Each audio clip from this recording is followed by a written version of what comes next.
Segala firman yang kau berikan kepada aku telah aku sampaikan kepada mereka. Mereka di sini bukan Kristen, mereka di sini adalah Bani Israel, angkatan pertama yang dibasmi oleh pendiri Kristen, yaitu Paulus itu sendiri. Jadi Kristen ini tidak memiliki firman Tuhan. Kristen juga tidak memiliki kumpulan sabda Yesus.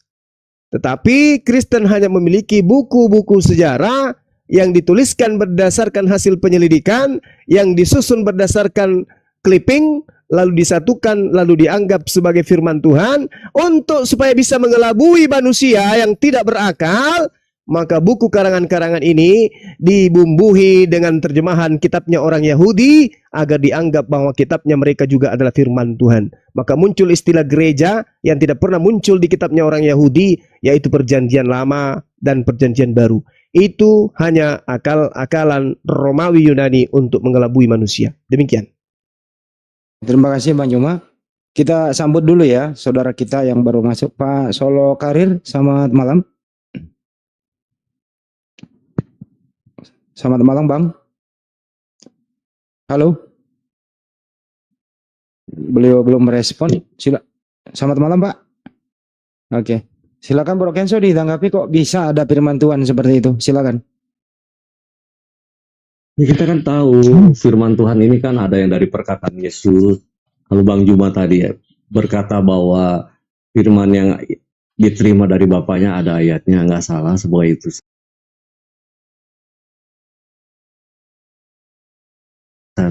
Tetapi Yesus juga adalah sang firman itu sendiri yang telah menjadi manusia. Nah, tinggal bagaimana cara pandangnya aja dah, ya gak? Kalau dia ngomong yang bahwa firman adalah yang diterima dari Bapaknya, dia berbicara sebagai utusan ya, dia berbicara sebagai utusan. Tapi hakikatnya dia adalah sang firman itu sendiri, dan dia adalah Allah itu sendiri. Tuh, sudah ada di Taurat semua, kitab-kitabnya itu kan.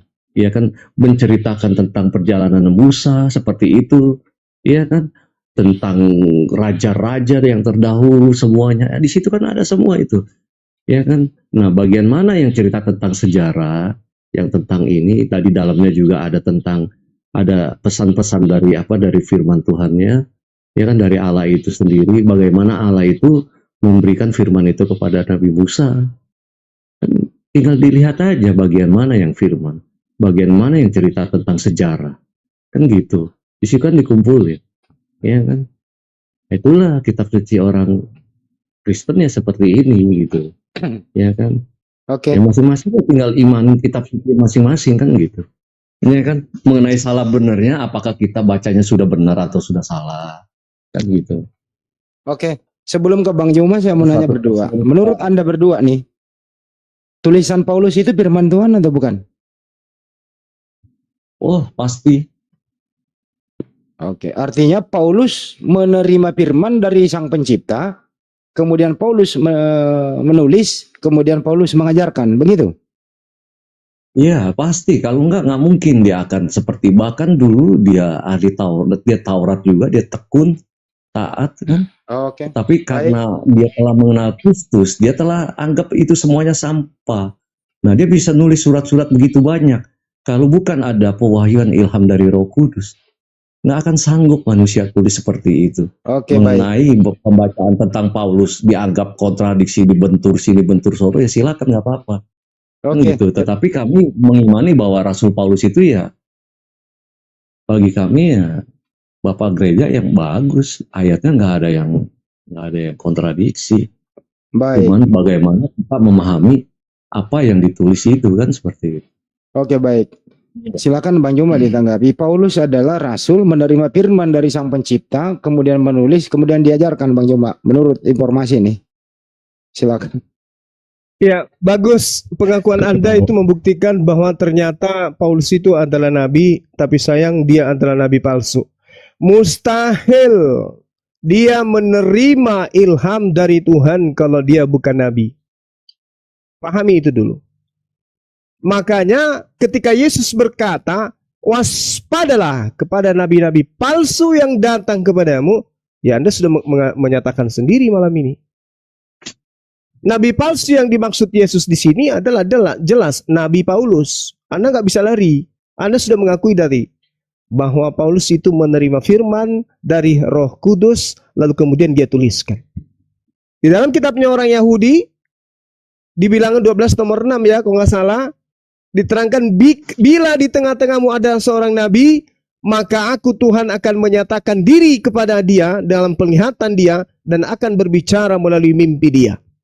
Paulus menuliskan begitu banyak kitab, 14 kitab. Tebalnya setebal Al-Quran satu kitab.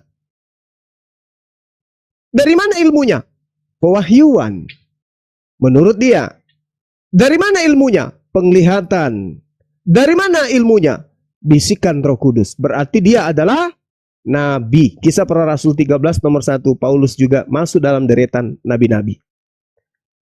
Kalau apa yang dituliskan ini ternyata tidak bersumber dari Tuhan, ini satu ya, ini satu. Kalau ini tidak bersumber dari Tuhan, maka dia adalah nabi palsu. Waspadalah terhadap nabi-nabi palsu yang datang kepadamu. Yang datang kepada Bani Israel nyamar-nyamar murid Yesus memang betul adalah Paulus. Ternyata di dalam nubuatan Yakub terhadap keturunannya,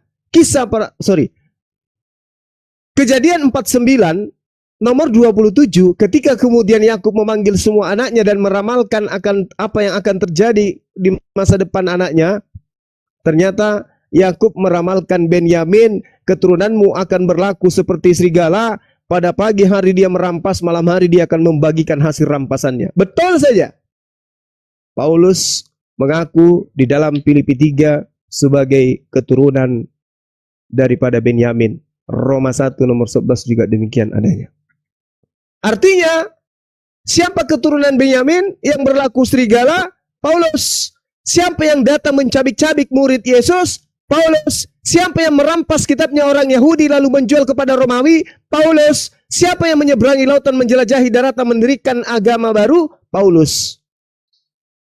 Terima kasih Anda sudah mengakui bahwa Paulus menerima wahyu. Berarti dia adalah nabi. Berarti nabi palsu yang dinubuatkan oleh Yesus yang datang kepada Bani Israel menyamar seperti domba adalah pendiri agama Anda. Dan Yesus meramalkan di dalam Matius 15:23 nomor 15, celakalah engkau wahai ahli Taurat, celakalah engkau wahai orang Farisi, celakalah engkau wahai orang munafik, engkau menjelajahi daratan, menyeberangi lautan, mentobatkan orang luar Yahudi masuk menjadi pengikut agamamu, dan setelah dia menjadi pengikutmu menjadi orang neraka, dan 2 kali lebih jahat daripada engkau. Satu-satunya manusia Farisi yang mendirikan agama di luar Yahudi hanya Paulus. Dan agamanya adalah Kristen. Innalillahi wa inna ilaihi rajiun. Matius 7:15, waspadalah terhadap nabi-nabi palsu yang datang kepadamu. Siapa yang datang kepada Bani Israel? Murid Yesus, Paulus. Matius 16 nomor 16, Yesus berkata kepada mereka, berjaga-jagalah dan waspadalah kepada ragi orang Farisi dan Saduki. Siapa orang Farisi? Paulus. Ini fakta. Tidak ada orang Arab yang datang kemudian menyamar sebagai murid Yesus. Nggak ada. Hanya orang Kristen yang menyamar sebagai murid Yesus, tetapi bukan murid Yesus. Mereka adalah orang Indonesia. Seperti Bang Kenzo ini, bukan domba yang hilang dari Bani Israel, tetapi adalah serigala yang nyamar sebagai Bani Israel. Iya, saya keturunan juga, keturunan dari... Begini Bang, ntar dulu Bang Kenzo, jangan dijawab dulu. Jadi saya kasih prolog lagi ya gitu ya. Jadi apa sebenarnya yang mendasari teman-teman Kristen ini sehingga Anda mengatakan Paulus itu menerima wahyu dari Tuhan? Kalau itu Anda mengatakan menerima wahyu dari Tuhan yang mana? Yesus kah atau Bapak kah? Biar jelas dulu nih poinnya. Pak Kenzo boleh, Pak Solo Karir boleh. Silakan. Wah. Oh, ada Solo Karir ya. Ini silakan gantian nggak apa-apa, jangan saya terus. Nanti saya tanggapin sedikit aja. Ya. Paulus pada waktu pergi ke Damsyik itu bertemu dengan Yesus pada perjalanan ke Damsyik, dan dia buta selama 3 hari, dan dia didoakan oleh seorang waktu itu dianggap uskupan di Damsyik, yaitu Ananias, dan dia berganti dari Saulus berganti nama menjadi Paulus. Apakah Paulus mendirikan agama? Tidak. orang Kristen itu adalah ejekan dari orang Antioquia yang apa ya? Jadi meledek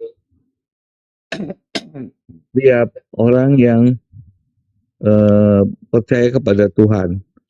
Maka dari itu disebut Kristen. Bukan Paulus mendirikan agama Kristen. Ya, pertama.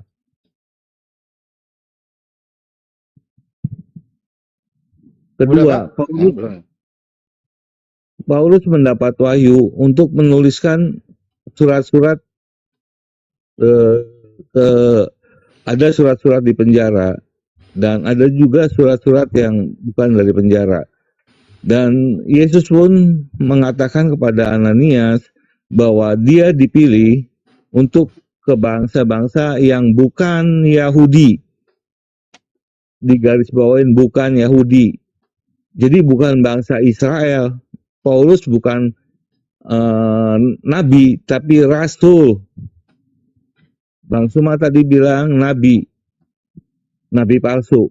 Ternyata Paulus adalah rasul yang memberitakan tentang Kristus, Yesus Kristus. Jadi semua yang diilhamkan oleh Roh Kudus itu ditulis oleh Paulus, dan pada waktu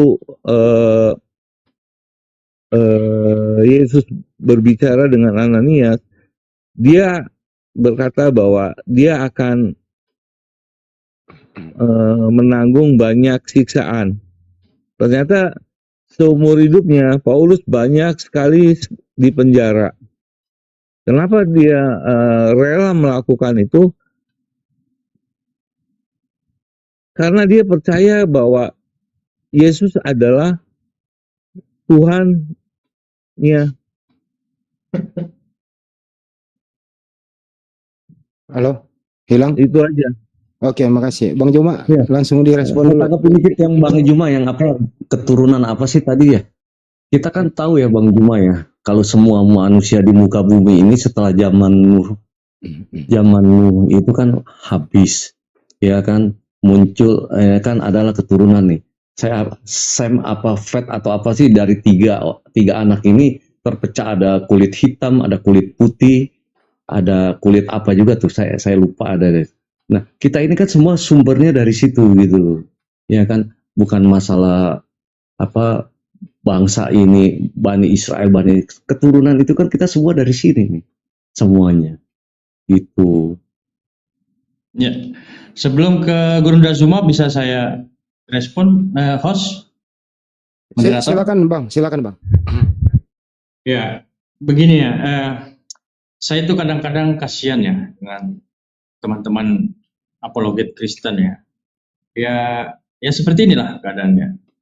Jadi kenapa saya potong? Karena salah satu alasan saya masuk Islam itu salah satu itu karena saya mendapatkan informasi tentang Paulus. Sehingga kemudian alhamdulillah tahun 2003 itu saya bersyahadat. Jadi begini, pengakuan ya. Sebenarnya ya. Jadi terima kasih sih kepada Bapak Solo Karir mengakui bahwa Paulus itu adalah seorang pelaku kejahatan ya, membunuh gitu. Mantan nabi. Ya, mantan nabi. Sebenarnya informasi ini sudah dibocorkan jauh-jauh hari oleh bapak-bapak gereja yang kemudian memberikan informasi tokoh sentral dalam agama Kristen itu adalah Paulus. Dan bapak-bapak gereja sejak awal juga sudah menginformasi bahwa sebenarnya kekristenan itu dibangun dengan kebohongan Paulus. Ya. Siapa bapak gereja itu? Kita bisa dapat bapak gereja itu Eusebius. Kita bisa lihat di ensiklopedia halaman 455. Apa kemudian bapak gereja katakan? Di sana Bapak Gereja Eusebius mengatakan bahwa kebesaran adalah kekuatan penipuan, asal tidak ditimbulkan oleh satu maksud cedera. Jadi menipu nggak apa-apa, gitu loh. Yang penting tidak menimbulkan cedera, kecelakaan, luka atau apa. Jadi menipu itu adalah sesuatu yang dibolehkan. Ini pernyataan bapak-bapak gereja, ya. Nah, yang kedua, bapak gereja, siapa lagi? Saya lupa. Jadi bapak gereja, saya lupa namanya, ya, mengatakan seperti ini. Kekristenan itu bukan sesuatu yang harus disembunyi, bahwa kebohongan dan penipuan itu dibangun di atas segala-galanya agama Kristen. Nah, sumbernya dari mana? Sumbernya dari Paulus yang kemudian mengharuskan para pengikut Paulus untuk berbuat seperti apa yang dilakukan oleh Paulus, sehingga tercatat di dalam kitab suci yang disucikan oleh umat Kristen, inilah firman Tuhan. Gitu loh. Kita bisa lihat di mana? Kita bisa lihat di Roma pasal 3 ayat yang ke-7. Apa kata Paulus di sana? Tetapi jika kebenaran Allah oleh dustaku semakin melimpah bagi kemuliaannya, mengapa aku masih dihakimi lagi sebagai orang yang berdusta? Haleluya, amin. Kristen dibangun dengan kebohongan. Ini fakta. Nah, kemudian berbicara tentang Paulus, ya, berbicara tentang Paulus. Bisakah teman-teman Kristen memberikan satu data kehidupan Paulus di luar Bible, atau para sarjana atau para ilmuwan yang menulis tentang kehidupan Paulus, kesuksesan Paulus, memuji semua kehidupan Paulus? Ada enggak? Tidak pernah ada. Satu buku saja tidak akan bisa ada. Satu-satunya buku yang mencatat kejahatan Paulus itu adalah Bible. Dan Bible itu diimani oleh umat Kristen sebagai kitab suci. Bayangkan. Nah, lalu saya komparasikan, ya, ke Nabi Muhammad Sallallahu Alaihi Wasallam, yang katanya dia seorang yang bodoh, katanya. Yang katanya Nabi Muhammad itu buta huruf menurut orang Kristen. Tetapi perlu diingat, Nabi Muhammad Sallallahu Alaihi Wasallam dicatat dalam sebuah buku yang dianggap pahlawan oleh orang-orang Eropa. Siapa dia? Ya, dia adalah Napoleon Bonaparte. Dalam bukunya dia mencatat apa? Muhammad datang menyelamatkan bumi yang hampir punah. Dipuji, diakui kesuksesan Nabi Muhammad SAW. Tetapi Paulus diakui sebagai penjahat, diakui sebagai penipu, diakui sebagai pembohong, diakui, dan yang mengakui itu adalah kitab suci umat Kristen itu sendiri.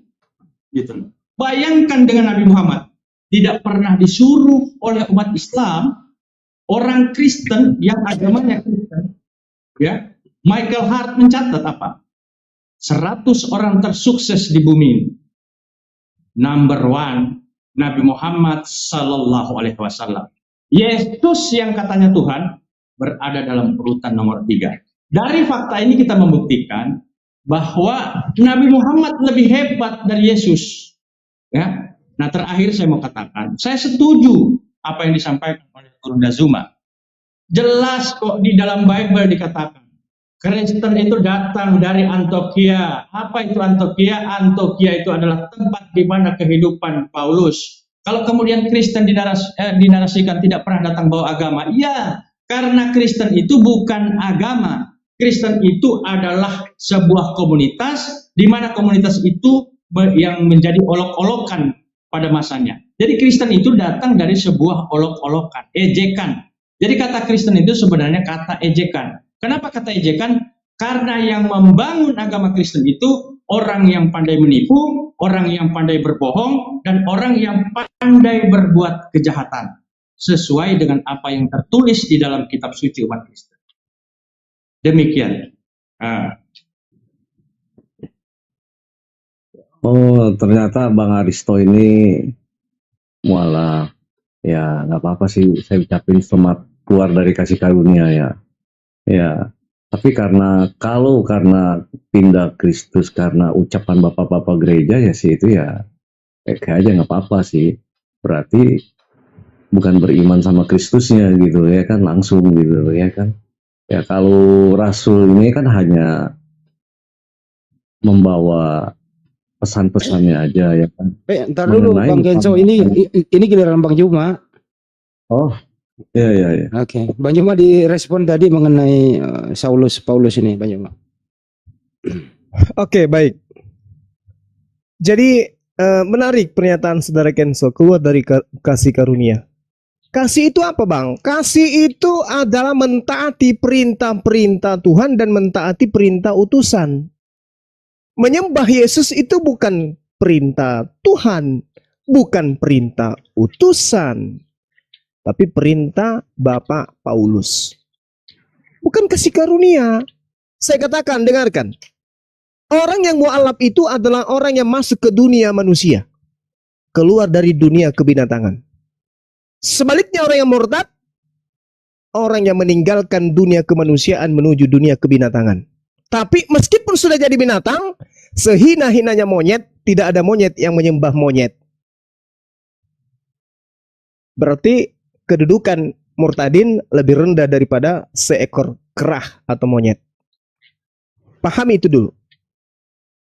Jadi kalau Anda mengatakan saudara saya keluar dari kasih karunia hayalan, tahayul, buatan Romawi Yunani. Kasih itu kepada Tuhan, menurut Tuhan, baca Yosua 22 nomor 5. Kasihilah Tuhanmu dengan cara apa? Tetap hidup setia di dalam menjalankan ketetapan hukum-hukum dan aturan-aturan seperti yang ditetapkan oleh Tuhan melalui nabinya Musa. Apakah Kristen melakukan itu? No. Itu kasih kepada Tuhan, menurut Tuhan. Sekarang kasih kepada manusia, seperti apa? Seperti yang diterangkan oleh Yesus. Matius 5 nomor 19. Barang siapa yang tidak menghilangkan setitik pun dari hukum Taurat, meskipun yang paling terkecil, dan mengajarkan kepada anaknya, ibunya, tantenya, tetangganya, sekampung, sekecamatan, sekabupaten, untuk tidak menghilangkan setitik pun dari hukum Taurat, bahkan mengajarkan dan mempraktekkan dalam kehidupan, maka dialah yang akan menempati tempat tertinggi di dalam kerajaan surga. Kasih kepada anak Anda, kasih kepada istri Anda adalah menjadi praktisi Taurat, bukan menjadi praktisi berleha-leha, yaitu Kristen. Itu Bang, kasih karunia itu mentaati perintah Tuhan, bukan melanggar perintah Tuhan. Lantas mengatakan, oh kita dibebaskan dari aturan Tuhan, oleh karena Tuhan telah mati di atas tiang salib untuk membatalkan ketetapan dan segala perintah yang ada dalam hukum Taurat. Itu kasih tahayul itu. Itu kasih tahayul. Jadi kita kembali kepada tema. Ketika saudara berbicara mengenai tentang Paulus, dia adalah nabi, dia bukan nabi, dia adalah rasul. Pingin tertawa tapi nadanya saya lupa malam ini. Yesus mengatakan di dalam kitab saudara sendiri, Matius 24 nomor 26. Jadi apabila ada orang berkata kepadamu, lihat, Yesus ada di padang gurun, jangan kau pergi ke situ. Atau ada orang berkata kepadamu, lihat, Yesus ada di dalam bilik, jangan kau percaya. Siapa yang mengajarkan pernah bertemu Yesus pada saat dia ke Damsyik? Itu di mana Damsyik itu? Sebuah kota metropolitan atau di gurun? Gurun, Pak. Pada saat Paulus berjalan ke Damsyik itu dia berjalan di atas gurun pasir. Apa yang dia temukan di sana? Siapakah engkau Tuhan? Akulah Yesus yang kau aniaya. Kata Yesus, hati-hati. Kalau ada orang yang berkata, lihat ada Yesus di sana, padang gurun, jangan kau percaya. Satu-satunya manusia yang pernah mengaku bertemu Yesus di padang gurun itu namanya, kalau Anda nggak tahu, Pak Paulus. Jangan cari yang lain. Jadi nabi palsunya adalah Paulus. Itu satu. Kata Yesus di dalam Matius 24 nomor 26, apabila dia berkata, lihat Yesus ada dalam bilik, jangan kau percaya. Ya. Kita lihat bagaimana kehidupan Paulus ini di dalam bilik. Bilik ini apa? Bilik ini adalah kamar. Ya, itu jelas itu. Tempat Paulus menuliskan kemudian surat-suratnya, semisal Filipi, Korintus, lalu kemudian Efesus. Tempat menuliskan surat-suratnya ini di mana? Dalam kamar. Kamar apa? Kamar bilik. Bilik apa? Bilik penjara. Surat-surat Paulus, Efesus, Filipi, Korintus, semuanya itu dituliskan dalam bilik penjara. Apa yang dia katakan di sana? Sebagai apa dia di sana? Saudaraku yang terkasih, aku adalah Rasul Kristus, bukan dipilih oleh manusia, tetapi dipilih oleh Yesus. Siapa yang bertemu Yesus dalam bilik? Paulus. Siapa yang menggenapi Matius 26 tadi? Yang bertemu di padang gurun, yang bertemu dalam bilik siapa? Paulus. Makanya ajaran Kristen itu tidak pernah berkesesuaian dengan ajaran Yesus. Yesus mengajarkan menyembah kepada Tuhan yang satu. Yesus mengajarkan dirinya adalah utusan Tuhan, tetapi Kristen melalui Paulus mengajarkan Sabar Yesus Charles, juga sabar. itu adalah Tuhan. Iya, Bang Suma ini lebih panjang dia. Sabar Charles. Saya dari sebelum. Oke ya, Kan jadi saya simpulkan, Bang Suma yang banyak aku yang menjelaskan sepertinya dia. saya simpulkan ya, saudara ya, Charles, saya bentar. simpulkan. Ya. Saya simpulkan 1 menit. Silakan Anda bertiga nanti bagi waktu 10 menit. 1 menit. Matius 24 nomor 26. Jadi apabila orang berkata kepadamu, lihat Yesus ada di padang gurun, jangan kamu pergi ke situ. Atau lihat Yesus ada di dalam bilik, jangan kamu percaya. Tunjukkan satu manusia. Halo. Tunjukkan satu manusia selain Paulus yang menuliskan surat, Tidak, yang mengaku pernah bertemu di padang gurun dengan Yesus dan mengaku pernah bertemu dengan Yesus dalam bilik penjara selain Paulus. Kalau ada, saya tutup komal, Bang Suma tinggal kenangan. Silakan. Oke, ini siapa duluan yang merespon? ya, kalau tidak batasi waktu. Suaranya kecil, gedein dulu suaranya. Maaf. Ya, kalau tidak batasi waktu. saya Suaranya turun kecil. karena sepertinya Bang Suma punya dari tadi. Suaranya dari kecil. Bang Suma yang banyak jelaskan saja, yang lain tidak ada. Aduh. Charles, suara Anda kecil, bisa gedein dikit? Ya, suara kecil karena saya maaf. Halo. Iya. Suaranya kecil Charles, gedein. Iya, tidak fair diskusi ini karena yang lain dikasih waktu panjang, yang lain dikasih waktu pendek. Suaranya kecil. Percuma Pak Charles, Ya, Pak di sini Charles saya ngatur. percuma. Anda tidak bisa didengar dengan baik sama kita-kita. Oke. Pojokan dulu ganti mic-nya.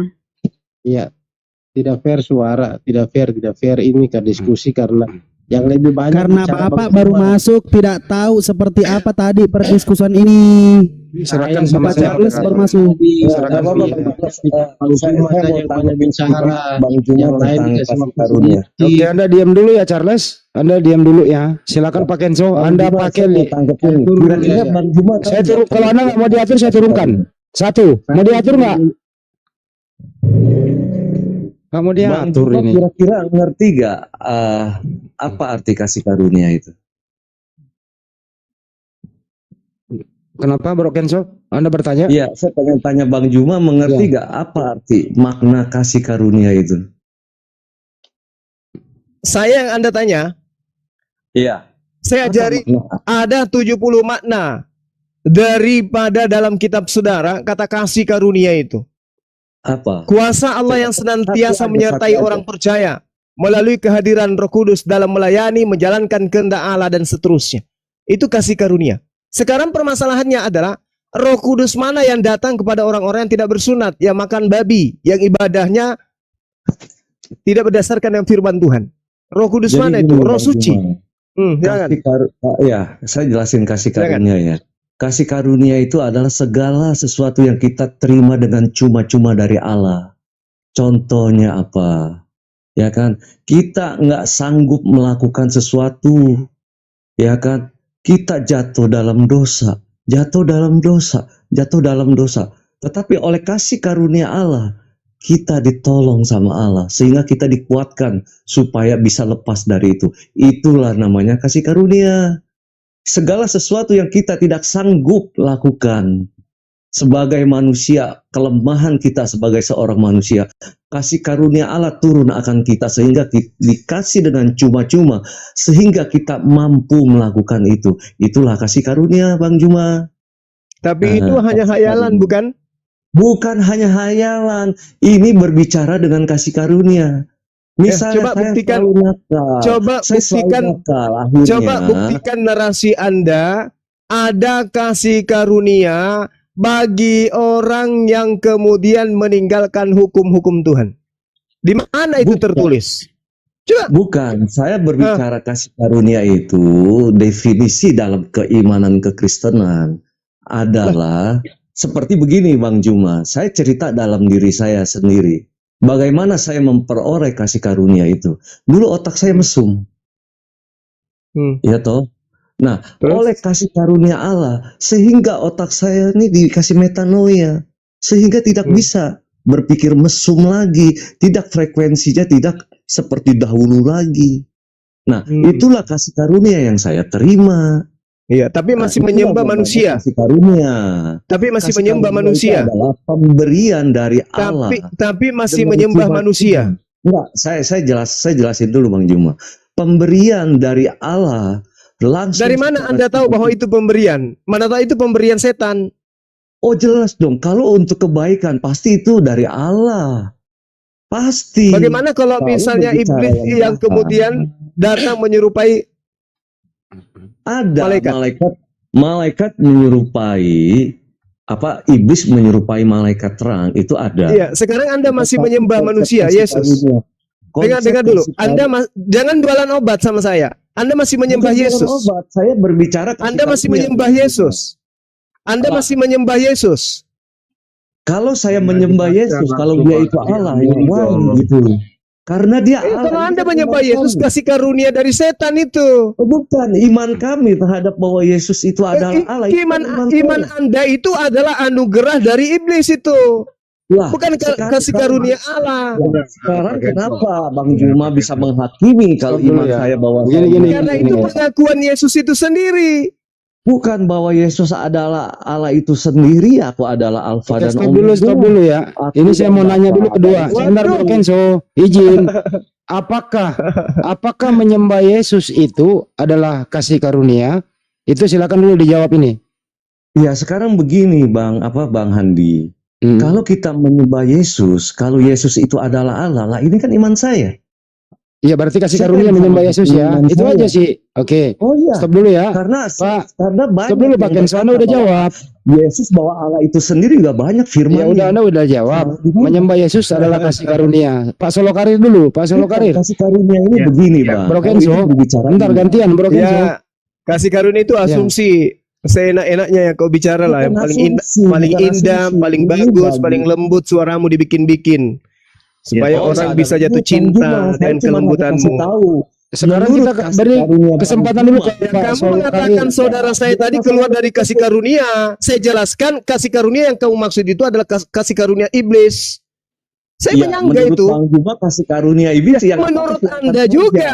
Anda kan yang mengatakan adik saya keluar dari kasih karunia. Saya katakan tidak. Dia keluar dari kebinatangan. Bahkan Nah, lebih rendah jadi dari gini, binatang. Sekarang dia jadi Kalau manusia. dia keluar kasih karunia dari Yesus, saya jelasin lagi. Di mana? Kenapa? Di mana ada kasih kepada orang yang menuhankan Yesus? Tunjukkan dalilnya dari Yesus. Ada.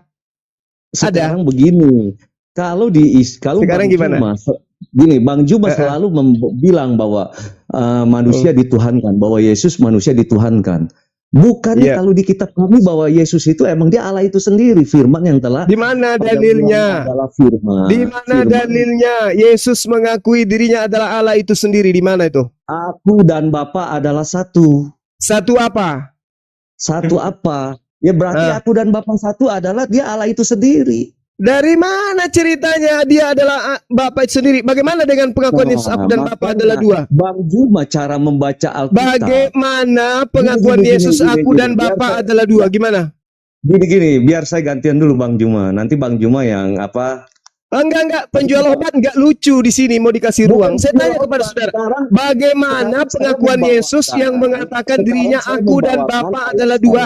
Sekarang Bung. aku dan Bapa adalah satu. Bagaimana dengan pengakuan bahwa aku dan Bapa adalah dua? Penjual obat di sini. Bagaimana dengan pengakuan Gini, Yesus gini, aku gini. dan Bapa Gantian adalah dulu, dua? Bang Juma jangan panasan Dengarkan dulu. saya Bang Juma dulu, jangan- Kenso. Kenso dengarkan satu-satu. Bagaimana dengan pengakuan Yesus yang mengatakan aku dan Tadi Bapa giliran adalah dua? Bang Juma. Tadi giliran Bang Juma, sekarang Giliran saya, dong. coba saya tanya samamu. Saya tanya, bagaimana dengan pengakuan Yesus yang mengatakan aku dan Bapa adalah dua? Saya jelasin. Ya, silakan, Oke, saya jelaskan. jelasin dulu sekarang. Silakan. Gantian saya, kasih saya kesempatan. Ya, Waktu Yesus Silakan. bilang aku dan Bapa adalah satu, apa dampaknya? Disinilah kita harus pintar membaca Alkitab. Setelah Yesus mengatakan aku dan Bapa adalah satu, dampaknya apa? Bangsa Yahudi mau nimpuk dia. Kenapa? Karena dianggap menghujat. Karena dianggap menghujat, dia sama dengan Klarifikasi ndak Yesus di situ, Bang? Bang Allah. Kenso, Kenapa? klarifikasi ndak Yesus di situ setelahnya? Klarifikasi apa tuh? Bukankah di dalam kitab Tauratmu dikatakan siapapun yang diserahi tugas untuk menyampaikan firman maka dia adalah Allah? Ya, ini kan begini, kalimat di situ kan gimana? jangan bawa ke Taurat lagi. Di sini perkataan Loh, itu Yesus. bukan Taurat, itu pengakuan Kalau Yesus berkata, dalam kitab yang Anda baca. Yang Anda maksud Yohanes 10 kan? betul. Kalau Nah, ini kan kita baca klarifikasi Yesus apa di sana?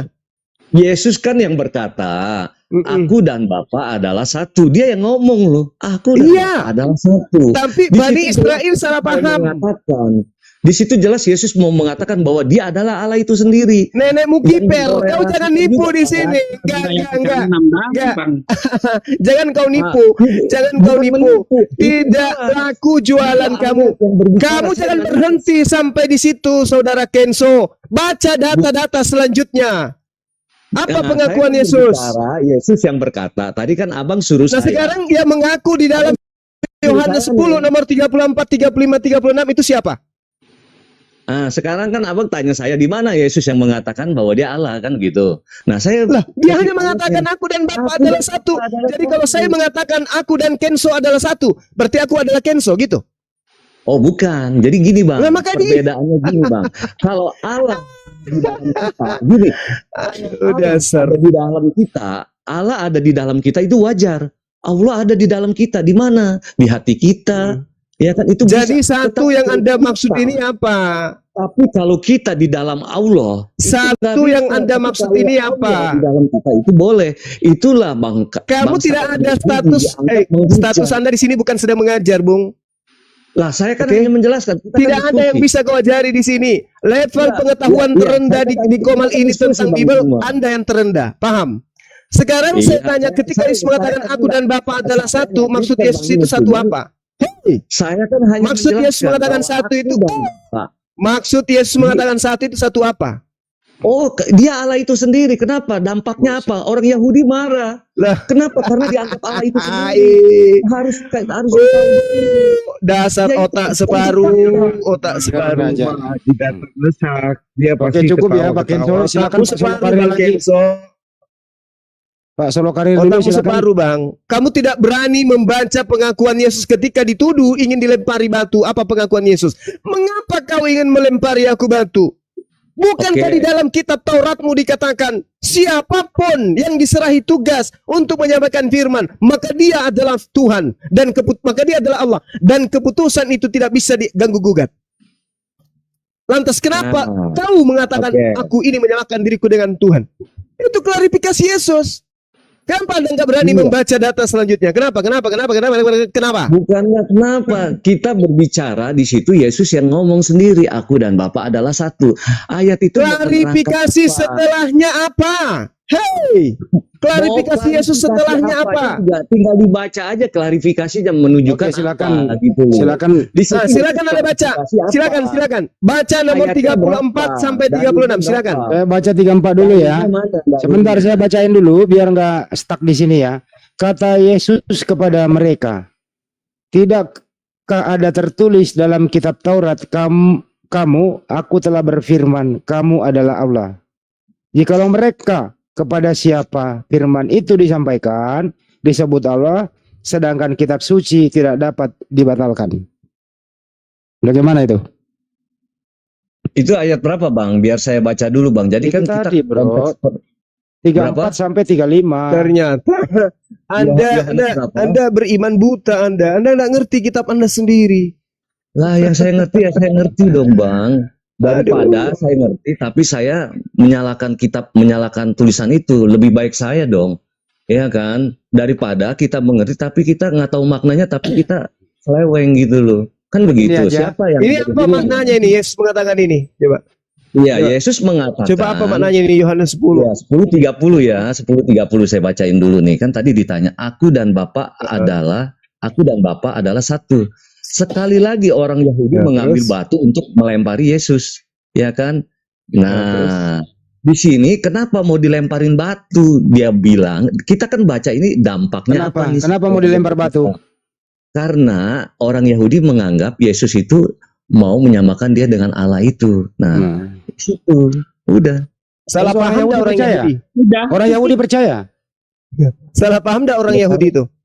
Karena orang Yahudi mengerti bahwa aku dan Bapa adalah satu, bahwa dia mengatakan Yesus itu adalah Allah itu sendiri. Kan seperti itu. Nah, makanya klarifikasi nggak Yesus setelahnya? Yang ayat 32. 34. Baca aja. 34. 34, Baca aja ke saya bawah. baca ya, 34 ya.